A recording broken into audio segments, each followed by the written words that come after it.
Ebenezer Scrooge, a sequel by Richie Burriesci, adapted from A Christmas Carol by Charles Dickens. Never was a man so loathed, was so loved. Ebenezer, Ebenezer, Ebenezer Scrooge. Ebenezer, Ebenezer, Ebenezer Scrooge. Tiny Tim, once doomed to an early grave, is now 27 years old and an Oxford College alumni. Uncle Ebenezer, indeed his mentor and benefactor since the former miser's epiphany, to date a score of years passed upon an old man, rejuvenated in spirit. His ocean blue eyes radiate from a humble heart and sanctified soul. He is young again. The town that once feared him has for some time holds him in awe, and proclaimed Ebenezer Scrooge a most noble citizen of their community. It has been said that most all good things come to an end. Recently, dismay and disillusionment befell our hero. He has become sensitive to the needs of his fellow brethren, but this sensitivity is a two-edged sword. For evil lurks in the hearts of men and women, and those who are so sensitive are prone to suffer victimization.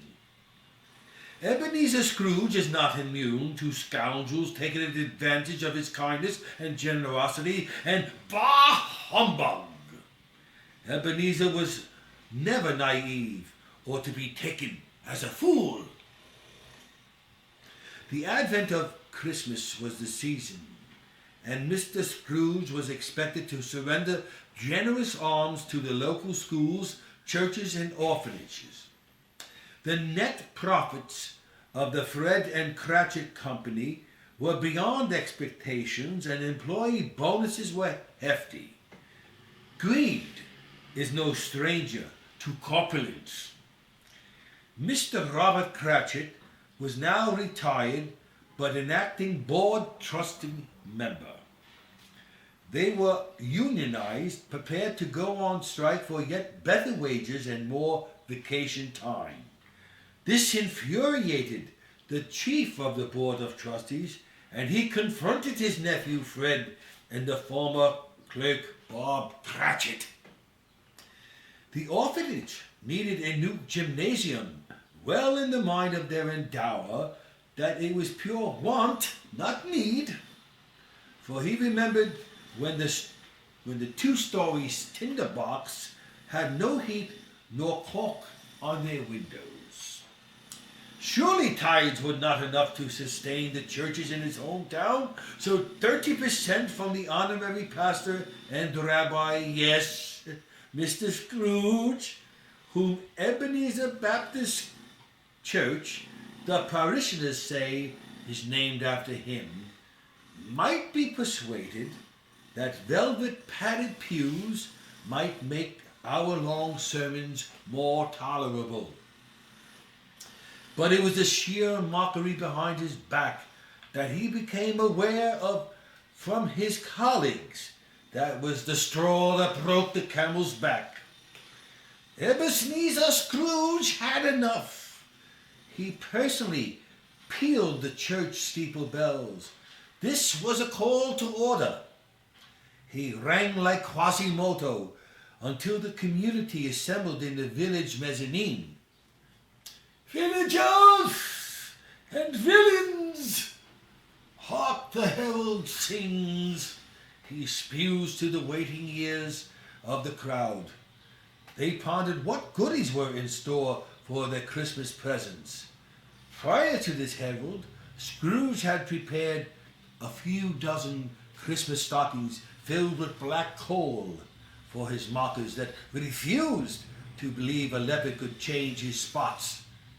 These were the gossipers who reminded the community of his stinginess so long ago, yet took advantage of his generous gifts, often personally lauding him to his face, but speaking ill of him to others behind his back. Yet he was always aware. Black coal stockings in lieu of Christmas bonuses to his employees threatening to strike, yet he knew these robbers of time often did personal business on his dime. Bags of sand instead of gold coins were dealt to the pastors and rabbis who squandered tithes and their reputation. He chided even the good citizens of the realm. Bah! Humbugs! Were simply the words resonating in their ears. He withdrew and exiled himself from the community. He no longer took morning strolls, greeting each sunrise with glee and a fine warm cheerio to man, woman, or child whom he encountered on his path.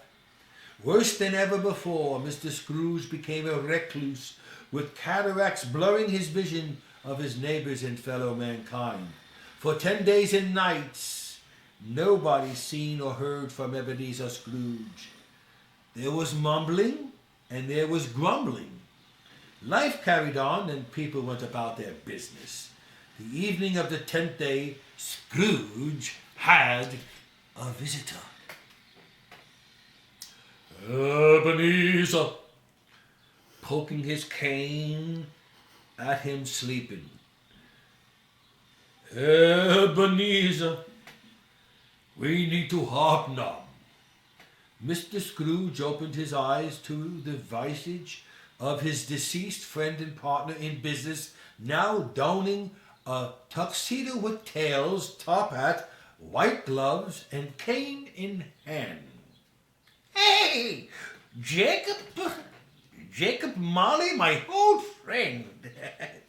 What in tarnation are you dressed to greet the Queen Victoria? Quite a change from our last encounter. That, my dear old chap, I owe to you. Whereas I was bound in chains, shaking hands with the devil, I got a reprieve. Paroled, you might say, thinking I could save your life from my demise. You have done far well beyond our expectations. The next thing I know, that I was touching the face of God. There is always hope beyond utter despair. Pray tell, Molly, what doom lurks over me now that I have lost hope in mankind? Your gift of coal may be appropriate, because it is a diamond in the making, as well we all are. We stumble, we fall, but we bore ourselves staying in the mud. We get up, and we always try again. You look well, Jacob, but now I feel bound in chains. Whatever good I did is all done in vain. Jacob Marley, tell me. The apparition left him. He had a peaceful sleep, remembering he had dreamt of his sister Fen. Fred is becoming so much like his mother, and explains the endearing bond between Fred and Uncle Ebenezer. Was it telepathy? A knock on the door. From the front door at dawn wakened Scrooge. It was Fred. Have you lost your key, nephew? I have not, dear uncle, but you have not been yourself these past few weeks. Is that so, son of Fen? Or have I really not been myself the past 20 years? Am I not the cantankerous old Kosh? I've read letters my mother kept in her cachet that said how much she adored you. I always loved you, even when... Oh, speak your peace, boy. When I was a mean and miser, selfish morsel of waste, refusing to see your new wife or home, though many times invited, until that Christmas. Better late than never, Uncle Ebenezer. I just dreamt of your mother, so what brings you here? The company clerks and associates has given you this Christmas present. This before they strike? No, sir. There is no talk of strike or benefits beyond what you feel they deserve. They should be grateful that they are gainfully employed, working 10-hour days rather than 16 like others do. They indeed are, sir, and I am here to convey their sentiments. It was a new grey cashmere cloak embroidered with a label saying the finest and fairest boss anybody could have. A tear christened his new coat. Fred gave him a warm embrace to his uncle, invited him for dinner, and departed. Then the church bells chime a call to assembly. Pastors met with rabbis in one accord, each bringing their stockings of coal. It is common knowledge that all diamonds were once lumps of coal. The community leaders come to recognize the anger and resentment burning inside the heart of their noble neighbor and friend. His absence was compared to a vast void of shallow minutiae. They have grown too dependent on the old man, and flew but genuine and made a positive difference once, one life at a time, for a greater purpose.